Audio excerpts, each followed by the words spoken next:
ఎవరి మొక్కలు చూస్తే ఎవరి మొక్కలు చూస్తే నాకు కనపడుతుంది. ఎందుకు?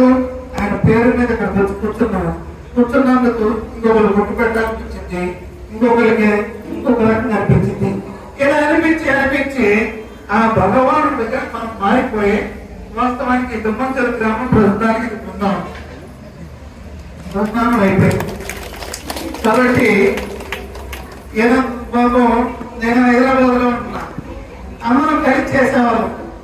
వయసు 20 సంవత్సరాల క్రితం ఈ కార్యక్రమాన్ని మొదలుపెట్టాం. కొత్త వాళ్ళు ఏమో రావట్లా, మనమేం ముసలి వాళ్ళు అయిపోతున్నాం. ముసలి వాళ్ళనే మనసు శరీరం ముసలి అయిపోతుంది, మనసుకి ఏమో ఇంకా పెద్ద కార్యక్రమాలు అంటే చింతకాయ స్వామి, ఇంత ఖర్చు, ఇంత గోర, ఏదో అక్కడ పోతున్నా అక్కడ పులిహార చేసుకుంటూ పోయే కాడికంటే నాకు ఎన్నో సంవత్సరాల నుంచి కార్యక్రమం చేయాలని ఉంది. 18వ సంవత్సరం కాబట్టి బాగా చేయాలని వద్దాం.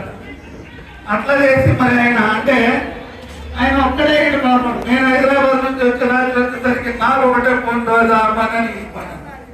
నాకేమనిపించిందంటే ఇదో నేను ఆయన సహకరించట్లేదే ఏందని చెప్పి రాత్రి నాకే నిలబడట్లా, నేను పనుకుందాం అనుకున్నాను నిలబడట్లా. ఏం చేయాలని అంటే ఏం చేయడానికి ఆయన సహకరించలేక రాత్రి పాట కృష్ణ భగవాను మీద కృష్ణ సరిగ్గా పడట్లేదు, ఆయన భావంతోనే సేవ చేద్దాం, శరీరంతో చేయలేకపోయినా అని చెప్పి రాత్రి 2:30 ఈ పాట రాసుకుంటా.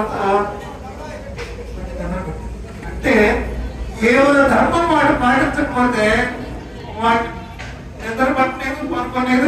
ఎందుకంటే ఈ కృష్ణాష్టమి మా ధర్మమే పాటించలేనప్పుడు ఒక రకమైన అక్కడ వెళితే అనిపించింది.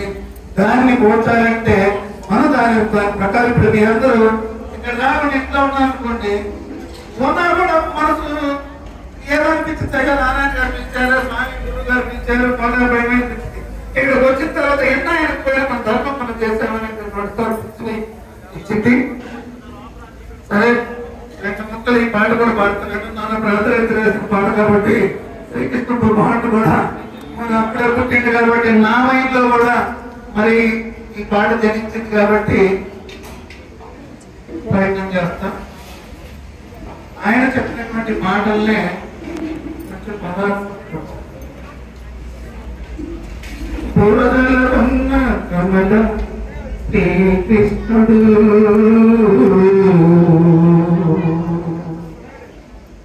తామరాకుపై నీతి బిందువు పాముడు.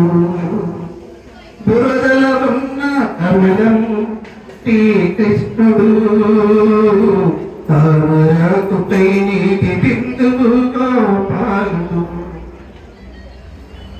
గాలి సోకని నిచ్చల దీపం మానవుడు. గాలి సోకని నిచ్చల దీపం మానవుడు.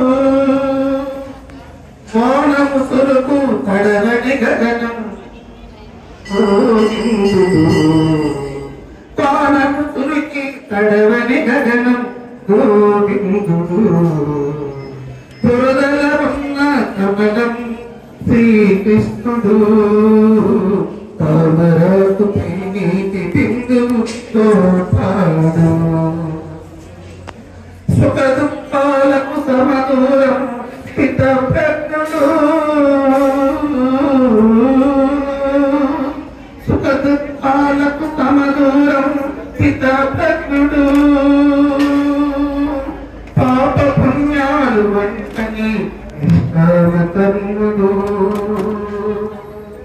ధర్మ అధర్మ పరిపాలకుడు పరమాత్ముడు. ధర్మ అధర్మ పరిపాలకుడు పరమాత్ముడు.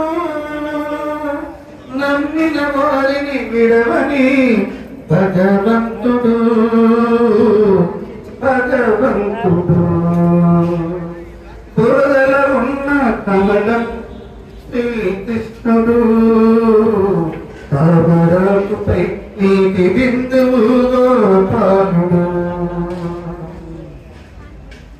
జీవన రాగం బూదినా మహిమాంకితుడు. జీవన రాగం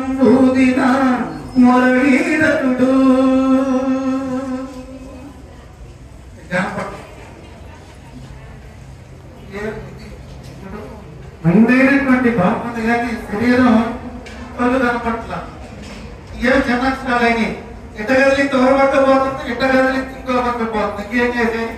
కాబట్టి తెలుసుకున్న సారం అర్థమైంది.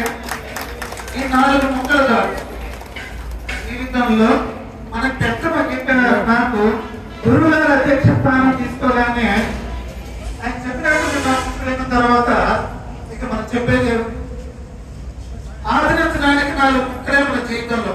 తప్పు చేయకుండా బతుకు, ధర్మబద్ధంగా జీవించు, ఎవరిని బాధ పెట్టద్దు, ఈ 4 ముక్కలు చాలు.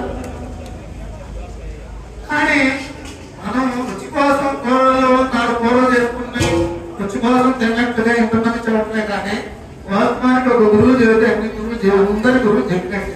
ఎందుకంటే ఏ గురువు అయినా జ్ఞానమే, ఇంకా ఆ జ్ఞానమే మాట్లాడాలి. వాస్తవానికి ఇక్కడ కూర్చున్న వాళ్ళు గురువులు అనుకుంటాం, కానీ అక్కడ ఉన్న వాళ్ళందరూ గురువు. ఎందుకు? జ్ఞానమే గురువు. అయితే పాత ధర్మం కోసం విడిపోవాలి, కార్యక్రమం కోసం విడిపోవడమే. కానీ నాకు ఒకసారి అక్కడ కూర్చున్నప్పుడు ఏంటంటే నేనే బాగా చదువుకున్నాగా ఏదంటూ చెప్పేది అని అనిపించేది. తర్వాత నిదానం నాకు అర్థమయ్యి ఇది పాతలుగా ఆయన ఇందులో తెలుసుకున్నాం లేడు, తెలియాల్సిన లేడు, తెలియపరిచేది లేదు, అంతా పరమాత్మ స్వరూపమైనటువంటి దాంట్లో మునిగిపోవడమే. కాకపోతే నువ్వు అనుకుంటాం ఈయన శిష్యుడు, ఈయన గురువు అని. వాస్తవానికి గొప్ప శిష్యుడే తర్వాత గురువుగా మారేది.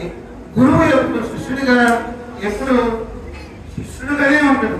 గురువు కూడా శిష్యుడు అనేది జవాబు ప్రశ్న ఈ సృష్టి నడిపించేది అదే. కాబట్టి మీరందరూ కూడా పరమాత్మ స్వరూపులే, జ్ఞాన స్వరూపులే.